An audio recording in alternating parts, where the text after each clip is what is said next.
Rész a Freddy's at the Night-tal, most itt a tesóm fog játszani, mivel én mondtam többet nem fogok, köszönj beléci.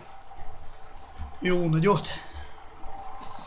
Na, a fehér az azt csinálja, hogy előhozza a kamerát, a moszkal elbújhatsz a szörnyek elől, és már indulnak a szörnyek igazából, jön a ballonboy, és ez a félfejű kis Luszika. Itt a zene doboz. Na ide faszom. Jó, én egy picit arrébb ülök, hogy be tudjam ülni a Bence, tesóm, Dekra, vagy mi a nevecsébe. Gyertek föl Chase Source-ra, a Flyboys szerverre. Cukik, mi? Jó sokáig tartott. Mondtam. Akarsz még egy menetet? Semmi értelme nincs. De mondom, akarsz még egyet? De van értelme, mert nem mindig. Na. Mi ez a játék?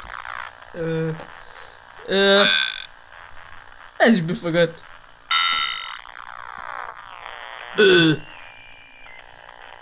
Mi a fasz? Megy még a videó? Még megy.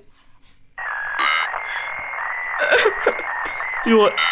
Jó, szia, Bu. Lehet, hogy én vagyok a Freddy, én vadászok magamra? Oké. Mi a fasz? Nem tudom! Mi ez a játék? Oké, hogyha már ti veletek is történt ilyen a játékban, akkor gratulálok nektek. Szerintem most meg kéne ijesztenünk az éjjeli őrt. Menj arra menj. Menj a másik irányba. Úgy. Most a te hangodat utánzi? Mondd már valamit. Minek? Hát, ennyi lett volna ez a rész, kivéve, hogyha Bence akar még játszani. Nem játszok, de ez mi a faszom volt? Na most már nem akar játszani, ez egy Nintendo játék volt. Na, szóval én Bob Refresh voltam, ez itt egy valami játék volt. Iratkozzatok föl, lájkoljátok a videóinkat, kommentáljátok, sziasztok!